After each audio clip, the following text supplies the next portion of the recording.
नमस्कार साथियों। पूरे देश ने देखा कि किस प्रकार से भारतीय जनता पार्टी गुंडागर्दी से जनमत का अपहरण कर रही है, प्रजातंत्र का चीरहरण कर रही है। बहुमत वाली कांग्रेस की श्री अशोक गहलोत जी के नेतृत्व वाली सरकार को विधायकों की खरीद फरोख्त से गिराने का कुत्सित षड्यंत्र कर रही है। एक सरकार और मुख्यमंत्री जो अपना बहुमत साबित करना चाहते हैं, जो कोरोना और आर्थिक संकट पर विधानसभा बुलाना चाहते हैं, जो उन सारे व्यक्तियों का एक बार में मुंह बंद करना चाहते हैं जो कहते थे कि कांग्रेस के पास बहुमत नहीं। कांग्रेस का बहुमत तो यहां खड़ा है।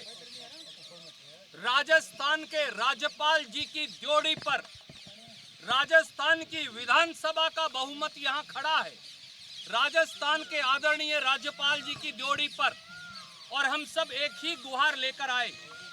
अशोक गहलोत जी के नेतृत्व में कांग्रेस पार्टी की सरकार के पास संपूर्ण बहुमत है और हम कोरोना से लड़ने, आर्थिक संकट से लड़ने, राजस्थान की 8 करोड़ बहादुर जनता की भलाई के लिए विधानसभा का सत्र बुलाना चाहते। सारे विधायक बहुमत से इसी दरख्वास्त के साथ आज राज्यपाल जी की ड्योढ़ी पर उपस्थित हुए। जैसा माननीय मुख्यमंत्री जी ने आपको कहा था कि हमें राज्यपाल जी के आदेश का इंतजार रहेगा।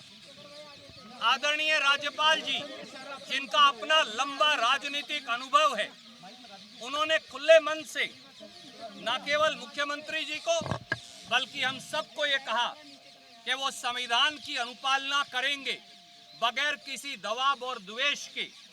उन्होंने ये भी कहा कि कुछ टिप्पणियां लिखकर उन्होंने मुख्यमंत्री जी को एक छोटा सा आदेश भेजा है। जैसे ही मंत्रिमंडल उन टिप्पणियों का निदान कर देगा तो संविधान की धारा 174 के तहत वो महामहिम राज्यपाल जी वो संविधान की अनुपालना के लिए कर्तव्यबद्ध हैं।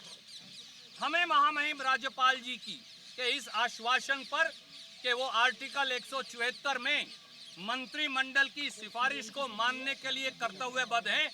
हमें एक बुजुर्ग और परिवार का मुखिया होने के नाते उनकी बात पर आज उन्होंने ये जब कहा तो बात पर विश्वास है।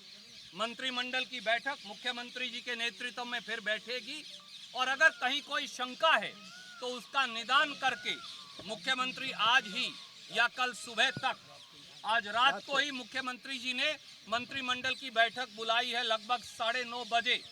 आज ही उसका निदान निकालकर आज ही राज्यपाल जी को भेज देंगे ताकि विधानसभा का सत्र हो, राजस्थान की 8 करोड़ जनता की भलाई का कार्य गहलोत साहब के नेतृत्व में कांग्रेस की सरकार कर पाए। एक आखिरी बात और जोड़ना चाहूंगा। भारतीय जनता पार्टी के षड्यंत्रकारी हथकंडों ने राजस्थान की 8 करोड़ जनता की अस्मत और स्वाभिमान को चुनौती दी है।